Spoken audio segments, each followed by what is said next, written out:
De quoi je me mêle sur rmc.fr et 01net TV. François Sorel. Salut à tous, nous sommes bien le 10 novembre 2017 et c'est parti pour De quoi je me mêle. Toute l'actualité high-tech, vous le savez, chaque vendredi, votre rendez-vous du week-end, à la fois sur rmc.fr pour la version audio et la version vidéo qui vous attend sur 01nettv.com et sur YouTube. Alors au menu de ce De quoi je me mêle, tout à l'heure on va parler de l'OLED, vous savez cette technologie incroyable qui permet d'avoir des télés et des images sur les télés superbes. Pépé Garcia va tout nous dire. Est-ce que le prix des télés OLED va baisser parce qu'aujourd'hui c'est vraiment une technologie réservée aux TV haut de gamme? On verra ça donc, ça sera dans la deuxième partie de quoi je me mêle. Je vous rappelle que vous pouvez nous rejoindre sur la page Facebook de quoi je me mêle et puis bien sûr réagir sur tous les sujets qu'on va évoquer dans un instant avec mes invités avec le hashtag DQJMM sur Twitter. Soyez les bienvenus. De quoi je me mêle sur rmc.fr et 01net TV. Et pour débuter, c'est le club de la presse Haïti, le débat, avec cette semaine Fred Bianchi qui est là. Salut Fred. Bonsoir. De bfmbusiness.com. Et puis j'ai le plaisir d'accueillir Emmanuel Paquette. Salut Emmanuel. Bonjour. Qui est journaliste éco à l'Express. Alors, Éric Le Bourlou n'est pas là cette semaine, on le retrouvera vendredi prochain. Et ce qu'on vous propose maintenant, c'est de modifier un petit peu le De quoi je me mêle qu'on avait déjà bien modifié à la rentrée. On aura quelques titres d'actualité, puis après, un petit débat sur un dernier fait d'actualité. Et on va commencer, Fred, par Nintendo, qui est aux anges. Après plusieurs années compliquées avec des consoles qui ne marchaient pas forcément, là, ils sont contents. La Switch cartonne, vraiment. Un vrai carton, un véritable carton, assez inattendu. Alors, on a quelques chiffres qui fuitent, notamment en France, où ils en auraient vendu plus de 400 000 en quelques mois, ce qui est énorme. Hein. Ils sont sur les traces de la Wii à l'époque. Vraiment, gros succès grand public. Au niveau mondial, ils communiquent autour de 8 millions de consoles. Donc voilà, on est dans les mêmes chiffres que la PS4. Hein. J'ai regardé un petit peu, j'ai comparé. En 7 mois, la PS4 s'était vendue à 8,5 millions d'exemplaires, sachant qu'il y avait eu la période de Noël et c'était lancé juste avant Noël. Là, Nintendo est sorti en mars. Donc voilà, c'est pas des périodes fastes pour les ventes et pourtant, ça cartonne. Ils sont quasiment toujours en rupture de stock. Il y a encore des enseignes qui n'arrivent pas à s'en procurer. Donc ça risque d'être tendu pour Noël alors? Alors, Nintendo met le paquet. Ils ont dit que cette fois, les usines tournent à plein en Chine.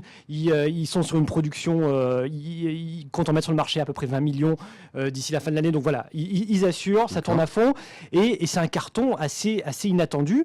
C'est vrai que personne n'avait parié sur la Switch. Enfin, je ne sais pas, autour de cette table, si vous suivez un petit peu le marché du jeu vidéo. C'est vrai qu'on était un peu dubitatif. Hein, on n'y croyait pas beaucoup, Emmanuel. Oui, non, effectivement. Alors après, avec Nintendo, souvent, ils font une mauvaise console de salon et ils enchaînent sur une très bonne. Il y a eu la GameCube derrière qui est un énorme échec. Voilà, c'est ça. Enfin, des fois, ils peuvent enchaîner aussi Microsoft. Mais là, en fait, on a toujours ils frôlent la catastrophe. Et puis, étonnamment, cette société qui est quand même un mastodonte du jeu vidéo, historiquement, arrive à chaque fois à retomber sur ses pieds. Avec soit des interfaces totalement nouvelles, des interfaces de jeux qu'on n'avait pas vues, c'était le cas de la Wii à l'époque, avec ce système de reconnaissance des mouvements avec les manettes. Oui. Là, avec une console cette fois hybride qui est fixe, mobile à la fois, en fait, on est dans un monde qui est un petit peu un univers un peu différent. Et donc, c'est vrai que Nintendo arrive à chaque fois à se réinventer, après à chaque fois à frôler la catastrophe. Alors on se dit, est-ce qu'il faut être proche de la mort à chaque fois pour Nintendo pour pouvoir rebondir et devenir plus fort ? En tout cas, c'est quand même étonnant. Ils prennent des risques, ils innovent. Voilà, à la différence des autres qui sont à peu près tous les 3-4 ans la même console un peu plus puissante. Eux, ils arrivent avec un concept, donc parfois ça paye, comme la Wii. C'est vrai que ça avait touché un très large public, le grand public, nos parents, même dans les maisons de retraite, on jouait au tennis. Ça a été un flop monumental avec la Wii U, qui ne sont pas arrivés à vendre. On ne savait pas si c'était une amélioration de la console, une nouvelle console ou pas. Et là, avec la Switch, ça remarche à nouveau. Voilà, c'est un gros carton. Il y a des jeux qui marchent bien, voilà. Tout en touchant un public, il y a Mario qui sort, en touchant un public de gamers quand même, parce que Mario, Zelda, c'est des jeux de gamers, c'est pas du grand public, c'est pas du jeu, c'est pas du casual gaming. Voilà, c'est pas du casual, c'est du vrai jeu et ça marche. Ils arrivent à séduire du joueur. Donc voilà, bravo Nintendo, qui en tout cas renoue avec des bénéfices, quasiment $1 milliard attendus cette année. Voilà. Ouais, et puis c'est d'autant plus louable que c'est quand même le seul acteur aujourd'hui qui ne fait que ça. Microsoft aujourd'hui, ils font aussi des systèmes d'exploitation, enfin ils font beaucoup de choses. Sony, ils font du cinéma, enfin ils font beaucoup de choses. Nintendo ne font que de jeux vidéo et donc c'est quand même le cœur de leur activité. Et ce qu'il y a d'intéressant, c'est que le PDG de Nintendo avait décidé, pour se diversifier, de proposer du jeu vidéo sur mobile avec, on se souvient, l'arrivée de Super Mario l'année dernière, qui n'est pas franchement un grand succès. C'est-à-dire qu'il y a beaucoup de gens qui le téléchargent et qui jouent à la version gratuite, mais peu de gens finalement investissent 10 € parce que c'est le prix de ce jeu-là pour débloquer en fait tous les tableaux. Et donc c'est un semi-échec finalement, voilà, l'incursion pour l'instant de Nintendo dans le mobile. Oui, puis étonnamment, le plus grand succès de Nintendo, c'est un jeu non Nintendo, enfin c'est Pokémon Go, même si on entend un peu moins parler aujourd'hui. Donc c'est Niantic de mémoire qui avait lancé le jeu vidéo avec la licence Pokémon. Et donc il se trouve que c'est pas Nintendo qui a fait une percée avec des jeux Nintendo sur plateforme hors Nintendo. Voilà, donc si vous voulez une Switch pour Noël, ou en tout cas si vous voulez offrir une Switch, achetez-la dès maintenant parce qu'on ne sait pas ce qui va se passer pour les fêtes de fin d'année. On enchaîne avec Apple, avec 2 news Apple, Fred et Emmanuel. On va commencer par Apple qui en a un peu marre des fuites, sur les fuites justement. Oui, exactement. C'est une fuite donc, qui est sortie cette semaine. Donc Apple aurait envoyé un courrier à la SEC. Donc là, le gendarme, Super Mario, Super Mario chez Apple. Donc Tim Cook aurait envoyé une lettre à la SEC, donc qui est le gendarme de la bourse américaine, pour expliquer qu'ils en ont marre des fuites, qu'ils font tout ce qu'ils peuvent, parce que ça peut avoir des conséquences financières évidemment importantes. Et moi, cette news me paraît importante, parce que beaucoup de gens pensent que c'est du marketing, tout ça. Qu'Apple donne des infos, laisse fuiter pour faire monter le buzz, tout ça. À titre personnel, je n'y ai jamais vraiment cru, je ne voyais pas leur intérêt. Mais là, bon, alors à moins que ce soit vraiment un complot et qu'ils font semblant d'envoyer une lettre à la SEC en disant « Regardez ». Non, alors, ils sont vraiment, semble-t-il, dépassés par ce qui se passe chez eux. Il y a des fuites en interne aux US, mais surtout, les grosses fuites, c'est dans les sous-traitants. Apple fait appel à des dizaines et des dizaines de sous-traitants, pas que Foxconn, hein, il y a aussi, ils ont aussi plein de fournisseurs. Et donc là, ça fuite de tous les côtés. On savait tout aujourd'hui. Avant la conf de l'iPhone 10 et de l'iPhone 8, on savait tout. On avait toutes les infos. Ça fait maintenant 3-4 ans qu'on n'apprend quasiment plus rien au keynote. En fait, en plus, ils se sont tirés une balle dans le pied en dévoilant, alors là, c'était par accident, un firmware du HomePod, vous savez, cette enceinte qui fonctionnera avec la reconnaissance vocale, où il y avait toutes les informations de tous les prochains produits Apple. Donc là aussi, c'est un peu de leur faute quand même. Alors, ils commettent sans doute des erreurs. Ils ont quand même créé une cellule en interne composée d'anciens du FBI, enfin des autorités vraiment américaines, pour essayer de contrôler ces fuites, mais c'est pas possible. Aujourd'hui, je pense que malheureusement ou heureusement, hein, d'ailleurs, bon, pour nous, on est quand même dans une société à transparence où tout se sait tôt ou tard, avec les leaks, avec tout ça, et avec les réseaux sociaux. Et aujourd'hui, tout finit par savoir. Et notamment sur Apple, qui est une société qui est scrutée au millimètre, où il y a une attente énorme. Voilà, tout finit par sortir. Et c'est vrai qu'aujourd'hui, les keynotes ne révèlent plus rien, quasiment plus rien, si ce n'est le prix, et encore même pas tout à fait. Alors les fuites d'Apple, elles sont préparées ou pas, à ton avis, Emmanuel ? On sait bien que depuis quand même certaines années, le Wall Street Journal, par exemple, sort des informations sur Apple, et on sait qu'ils ont un lien relativement privilégié avec la société. Il y avait encore pas si longtemps que ça un magazine américain, c'est souvent ses couves, c'était l'unique magazine américain à faire des couves Apple avec des informations que les autres n'avaient pas. Donc disons qu'il y a eu des communications quand même très maîtrisées de la part d'Apple auprès de journaux essentiellement américains, hein, si ce n'est totalement américains, d'envergure nationale et internationale pour envoyer des signaux au marché. Maintenant, c'est vrai qu'ils sont également débordés par des fuites qui, pour le coup, ne proviennent pas d'eux, parce qu'une fois qu'il y a des fuites, on peut en contrôler certaines, mais pas d'autres. Et là, c'est vrai que Apple n'a jamais beaucoup apprécié ce genre de choses, hein. Ils ont un historique des maîtrises des informations. On sait très bien qu'ils donnent certaines infos à des équipes, d'autres infos à d'autres équipes, pour voir à peu près quand les informations sortent dans la presse, ils arrivent facilement à remonter la source de l'information, puisque c'est une technique assez classique, hein, pour voir qui fuite l'information en interne, c'est de donner des fausses informations à différentes personnes et voir qu'est-ce qui sort. Ça, Apple le fait depuis plusieurs années déjà, donc ils sont quand même... disons, c'est quand même une des sociétés les plus entraînées. Ils sont bien entraînés. Et ils prennent des sanctions. Ça, cette semaine, on l'a appris. Il y a un ingénieur d'Apple qui s'est fait virer parce que sa fille a posté une vidéo de l'iPhone 10 sur YouTube, après la présentation pourtant. Mais la vidéo avait été faite avant. Apple a dit, vous avez fait une vidéo avant. Voilà. Et l'ingénieur s'est fait virer à cause de sa fille quand même. Donc ils prennent vraiment des sanctions. Et c'est vraiment un problème pour eux. Le père a viré sa fille. Il a dit, tu n'es plus ma fille. Non, c'est horrible cette histoire. Hein. Oui, on en rit, mais c'est pas rigolo du tout cette histoire-là. Et voilà, donc preuve que Apple prend quand même l'affaire très au sérieux. Et ça a des conséquences, en tout cas aujourd'hui, sur les investisseurs. Mais c'est vrai que c'est compliqué quand même pour une boîte mondiale qui fabrique d'un coup, en appuyant sur un bouton, des dizaines de millions de téléphones. Parfois plusieurs semaines avant leur date de sortie, ce qui est normal parce qu'il faut donc alimenter les stocks. On ne peut pas maîtriser là. Aujourd'hui, il y a des milliers de personnes qui touchent à un moment précis ce téléphone ou qui sont au courant de tout ça.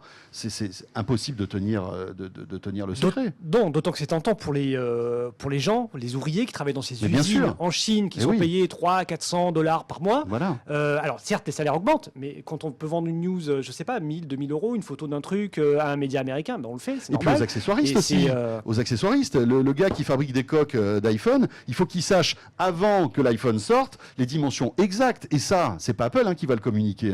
C'est les gens qui vont être dans les usines, qui vont mesurer les téléphones, etc. Donc il y a tout un marché parallèle en fait à la sortie de ces téléphones. Oui, et puis je pense qu'Apple se retrouve piégé par son propre système de communication, à savoir les keynotes. Voilà, qui est complètement opaque. Et qui est en gros de dire on parle une fois ou deux dans l'année, on a des moments clés et c'est à ce moment-là qu'on fait des révélations.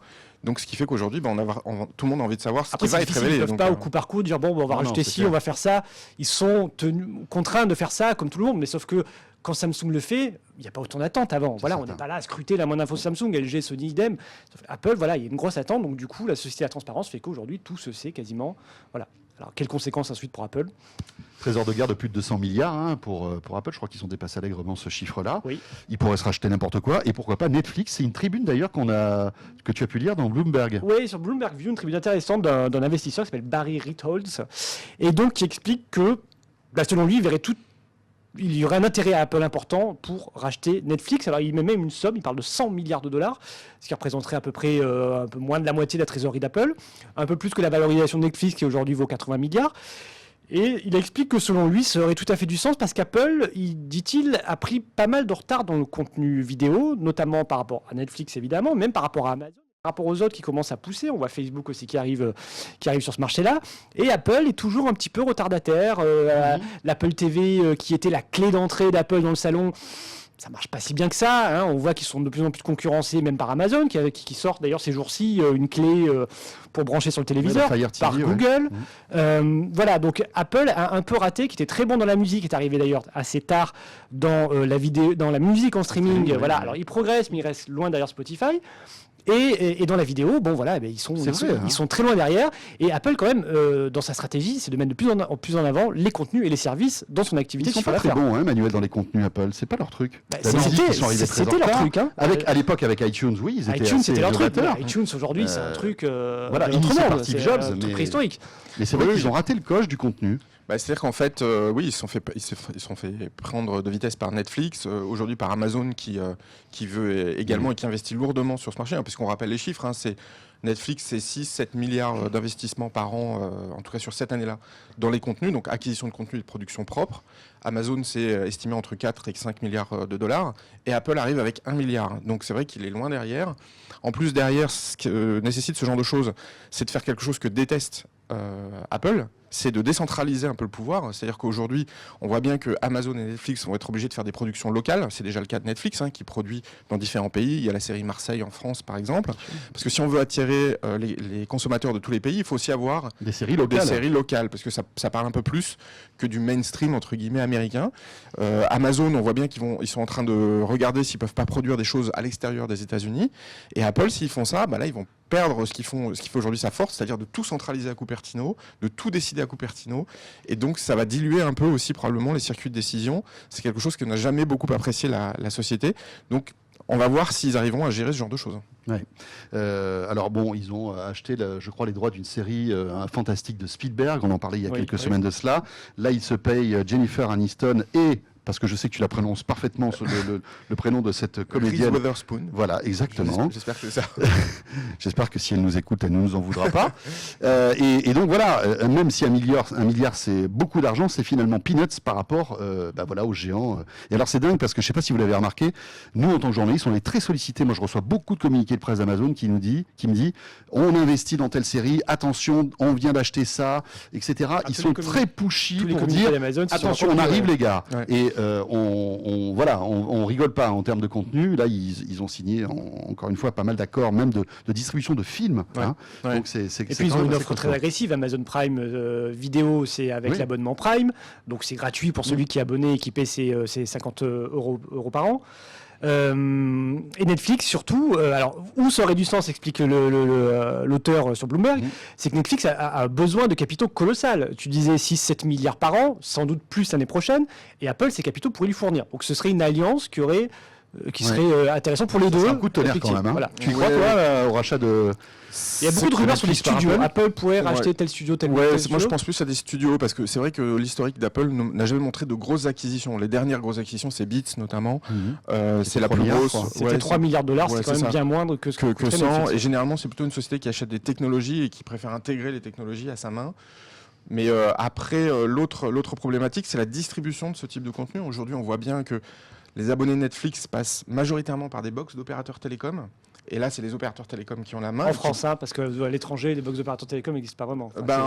Si, c'est les câblos aux États-Unis. Les câblos gèrent aujourd'hui en grande partie les abonnés de Netflix. Ou sinon, ça passe par les téléconnectés directement, de plus en plus. Soit les téléconnectés, mais c'est essentiellement en fait les set-top box là, ou les Roku, les trucs comme ça. Le premier recruteur d'abonnés Netflix, c'était la PlayStation 3, puis la PlayStation 4 aux États-Unis, et après la Xbox. C'est comme ça qu'est rentré Netflix sur le téléviseur de salon, en passant des accords avec Microsoft et Sony. Je vois mal Apple passer des négociations avec Sony, qui est son grand ennemi quand même, ou Apple. Mais je pense que ça doit cogiter du côté d'Apple en ce moment en matière de stratégie de contenu. Qu'est-ce qu'on fait ? Parce qu'1 milliard, c'est bien sympa, mais bon, voilà, c'est un début. On verra bien. On enchaîne et là, on va prendre peut-être un tout petit peu plus de temps sur les deux news qui suivent. On va parler réseaux sociaux. C'est assez compliqué du côté de chez Twitter et chez Snapchat. Twitter, donc, vous l'avez sans doute si vous êtes un utilisateur de Twitter, on peut maintenant tweeter jusqu'à 280 signes. C'est quand même une grosse nouveauté. Mais alors pourquoi ? On va se poser la question. Et puis Snapchat, la Fred, c'est pas joli. Ce réseau social qui est cartonne chez les jeunes, eh bien son problème, c'est qu'il n'y a que les jeunes qui l'utilisent. Il n'y a que les jeunes qui l'utilisent. Ils ont un parc d'utilisateurs qui continue à progresser, mais auprès d'une cible très particulière. Snapchat, ça reste le réseau social hyper clivant.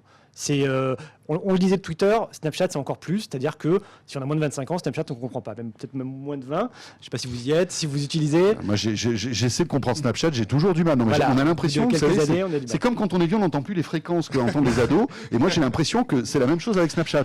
C'est un peu ça le problème. Alors là, ils préparent une grosse refonte qu'on imagine sans doute beaucoup plus grand public, beaucoup plus user-friendly. Pour les vieux comme nous, en tout cas, ils cherchent vraiment à toucher un public un peu plus large et surtout à trouver un business model rentable. Aujourd'hui, Snapchat perd toujours énormément d'argent, ils n'arrivent pas. Donc, ils cherchent à mettre en place de nouveaux business models. Ils ont perdu, je crois, 40 millions de dollars avec leurs lunettes Spectacles qui ont été lancées en début d'année, qui ont fait un gros buzz, mais finalement qui n'intéressaient personne. Pourtant, qui est un bon produit techniquement, c'est très sympa. Qui est plutôt bien, qui est sympathique à utiliser, mais bon. Mais ça ne marche qu'avec Snapchat. D'abord, c'est un peu cher. Et ça vaut cher. Et puis, c'est sûr que si vous n'avez pas Snapchat, vous n'allez pas acheter ces lunettes-là, quoi. Non, effectivement. Et puis de toute façon, que ce soit Twitter ou Snapchat, effectivement, ils ont le même souci. C'est attirer de plus en plus d'utilisateurs. Et les utilisateurs c'est leur salut. Ils ne recrutent pas de nouveaux abonnés. Ah oui, de toute façon, le modèle économique ne repose que sur du volume pour les exposer à un maximum de... Alors ça peut être de la publicité traditionnelle, ça peut être des filtres qui sont sponsorisés par des marques.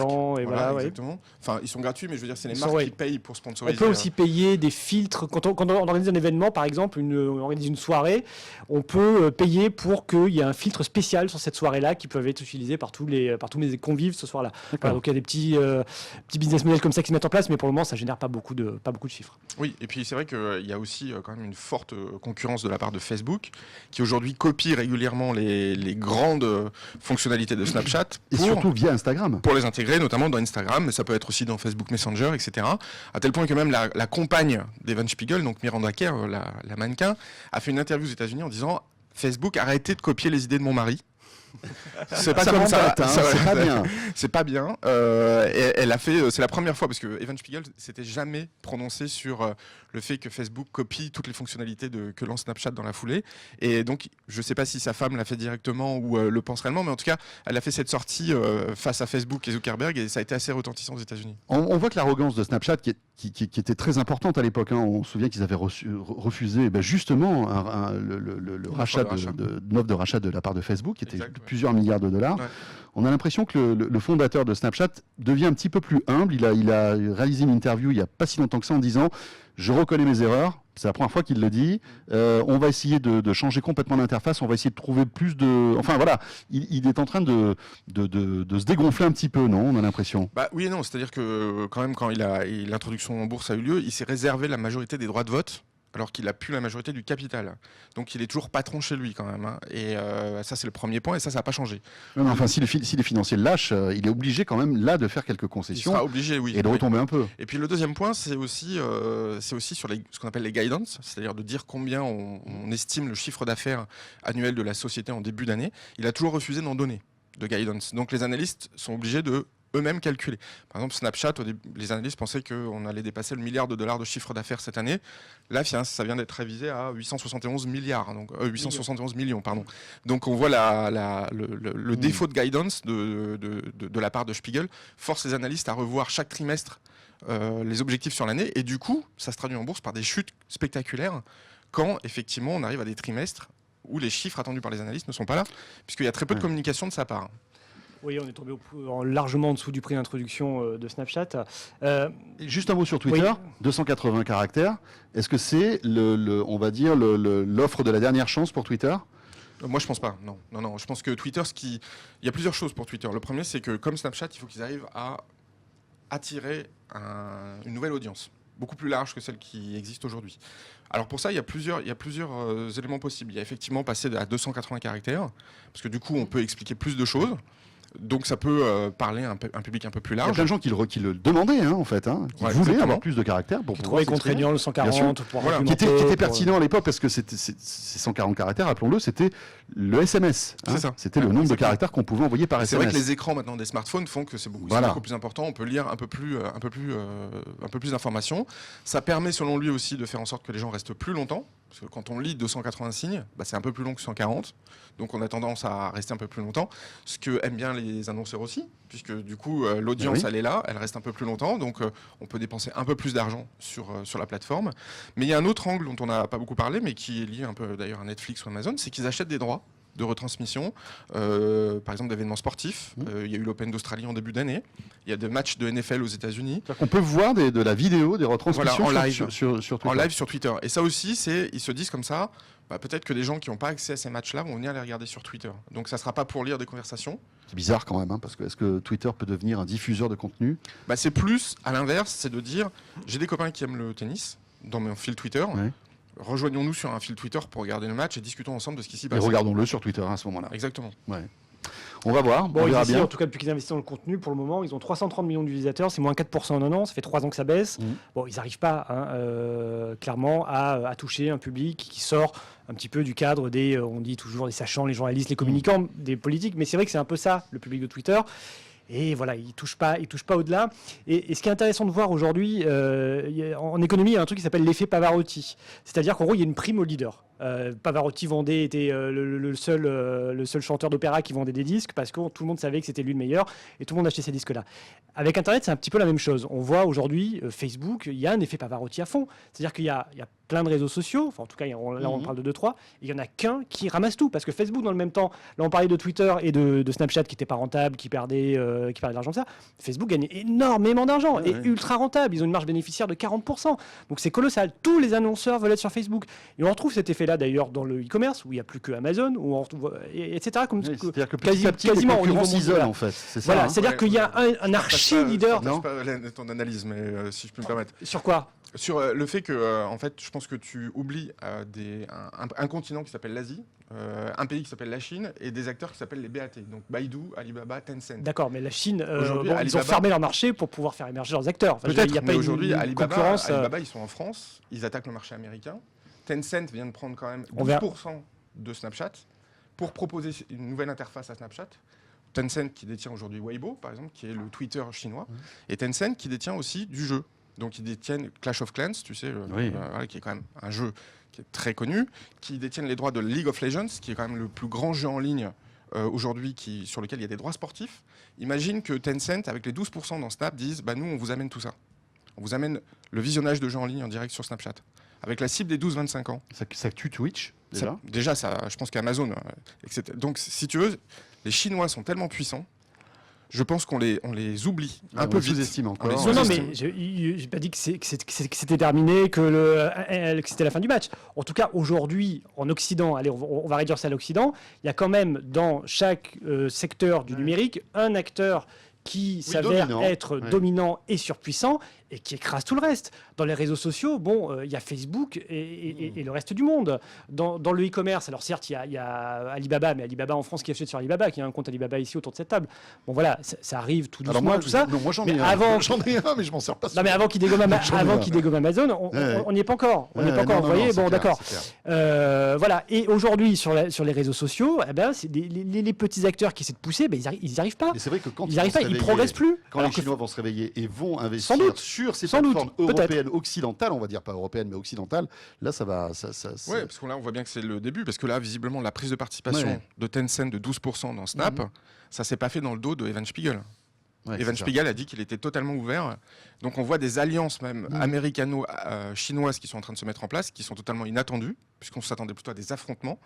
Et donc que la Chine profite de certains acteurs relativement faibles pour essayer de mettre un pied sur le marché américain.